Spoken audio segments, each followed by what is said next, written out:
अरे सही, मुझे ना तुझसे कुछ डिस्कस करना था, बहुत ही इंपॉर्टेंट है।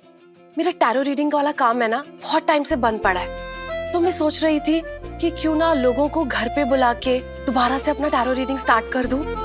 कैसा लग रहा है तुझे, क्या आइडिया? बुआ ये बहुत अच्छा आइडिया है ना? कहीं बाहर जाने की जरूरत भी नहीं होगी और घर बैठे ही कमाई हो जाएगी। अच्छा, और उसकी वजह से हम घर वालों को जो इनकन्वीनियंस होगी उसका क्या? अरे घर में अजनबी लोग आएंगे, वो आपको चलता है? वो आपको सही लग रहा है? सही सही, एक मिनट। तुम्हारी ये बात सही है कि अनजान लोगों को घर पे बुलाना ठीक नहीं है, लेकिन ये बात तुम विराट से आराम से कह सकती थी। बाबा कोई बात नहीं। बुआ अगर घर में सभी को प्राइवेसी को लेकर प्रॉब्लम है तो आप ऑनलाइन भी शुरू कर सकती हैं अपना ये काम। पर ऑनलाइन के लिए तो बहुत सारे ब्रांड एंडोर्समेंट्स करने होते हैं ना, और फिर सेलिब्रिटीज और इन्फ्लुएंसर्स उन सबको भी हायर करना पड़ता है।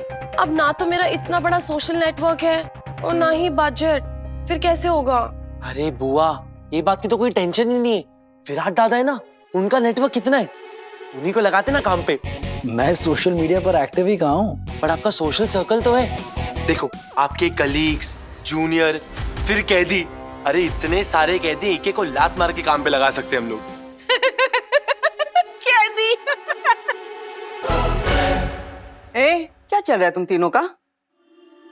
कब से देखे जा रहे हो, मेरे बच्चे को सता क्यों रहे हो तुम लोग? अश्विनी वहिनी, इन लोगों को छोड़िए, इस जंगली मुर्गी को देखिए ना, कैसे अपने पति का अपमान इंसल्ट करके धज्जियां उड़ा रही है। और उठाइए देवी जी के नखरे। अरे जो इसे इस घर में लेके आया है, जब उसी को सबके सामने इतना बेइज्जत कर सकती है तो बाकी घर वालों का क्या हश्र करेगी, ये तो आने वाला वक्त ही बताएगा। लेकिन एक बात पक्की है कि मुझे और मेरे परिवार को इस घर से अब चले जाना चाहिए। विराट, तुम चुप क्यों हो? कब से ये लोग बोले जा रहे हो, तुम हो कि चुप हो एकदम? आपने कभी कुछ बोला है आई? मैंने क्या मतलब? आज तक काकू ने, बाबा ने और ओमी काका ने आपका कितना मजाक उड़ाया है। क्या आपने कभी कुछ कहा है? ना आपने कुछ कहा, ना घर के किसी भी सदस्य ने कुछ कहा है।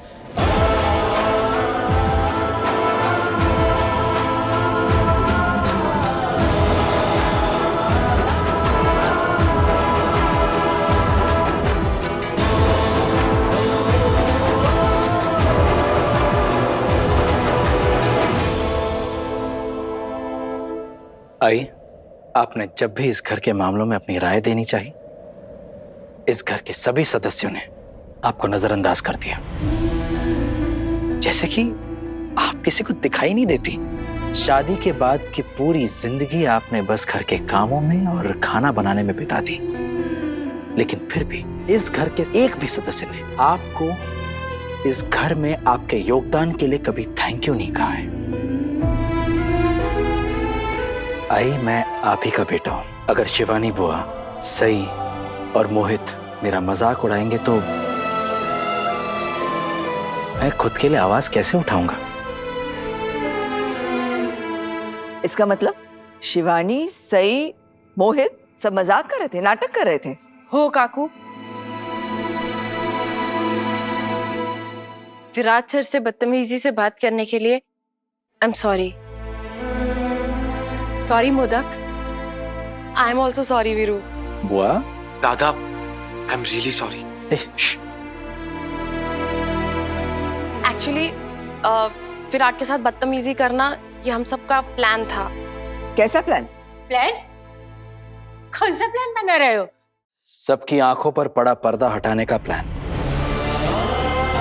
सबको ये दिखाने का प्लान कि मेरी आई के साथ जो इतने सालों से बर्ताव होते आ रहा है उससे किसी को कोई फर्क नहीं पड़ रहा है, लेकिन वही बर्ताव जब मेरे साथ किया गया तो सबको फर्क पड़ रहा है। सबको सही और गलत की समझ आ गई है। इतने सालों से मेरी आई का मजाक उड़ाते आए हैं सब। इनकी बातों की, इनकी राय की, इनकी ओपिनियंस की कभी कदर नहीं की गई है, लेकिन कभी कोई कुछ बोला नहीं है, यहां तक कि मैंने भी नहीं।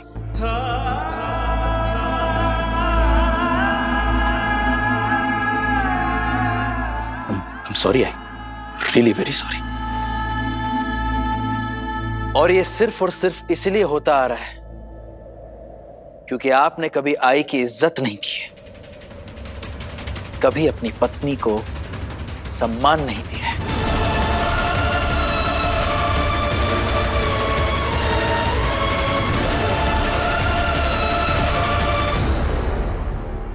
बाबा, जब बात आती है देश के लिए अपना फर्ज निभाने की,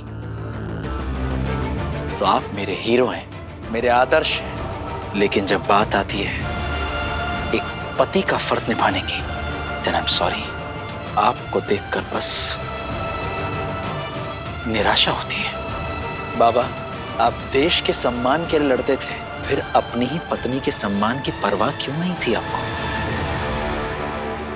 आप हमेशा आई की बेइज्जती करते थे या तो उन्हें पूरी तरह से इग्नोर कर लेते थे।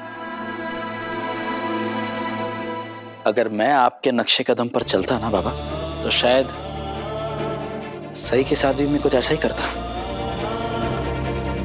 आपने मुझसे कहा था ना कि सई और मैं अलग अलग कमरे में रहते हैं। हाँ, अभी फिलहाल हम अलग अलग कमरे में रहते हैं, लेकिन फिर भी हम एक दूसरे की इज्जत करते हैं, एक दूसरे के अच्छे कामों की तारीफ करते हैं। जब भी कोई मुश्किल का वक्त आता है तब एक दूसरे का साथ देते हैं। हम कम से कम हमारे रिश्ते को सुधारने की कोशिश तो कर रहे हैं। लेकिन आप बाबा, आपने तो आपके और आई के रिश्ते को सुधारने की कोशिश तो सालों पहले ही छोड़ दी है।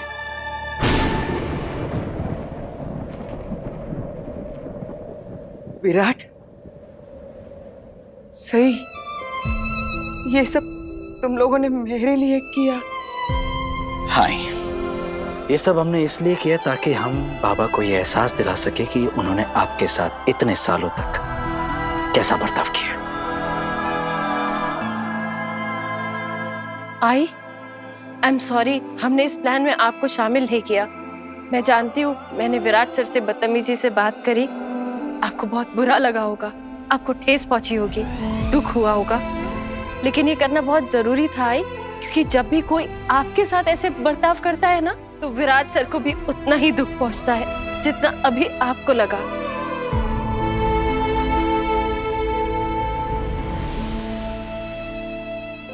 नीना, दादा, वीरू ने अभी आपसे कुछ पूछा है ना, आप कुछ कहेंगे नहीं क्या? क्या कहूँ? क्या तरीका है? विराट सई मिलके तुम्हें और मोहित को अपने साथ शामिल करके ये नाटक कर रहे हैं, दुनिया भर के सारे इल्जाम मुझ पर डाल रहे हैं। क्या साबित करना चाहते हो कि मैं एक बुरा इंसान हूं, यही ना? अरे ये तो एक दिन होना ही था दादा, देख लिया ना अपनी बहू को सर पे बिठाने का नतीजा। आज वो आपका ही सर नीचे झुकाने को तैयार हो गई है। और कीजिए सही की तरफदारी। अरे इसको देखा देखी विराट भी नौटंकी करने लगा है। मोहित तो पैदाइशी नौटंकीबाज था ही, विराट कैसे नौटंकीबाज बन गया? विराट सर कोई नौटंकी नहीं करे उमी काका, वो सिर्फ अपने बाबा को आईना दिखाने की कोशिश कर रहे हैं।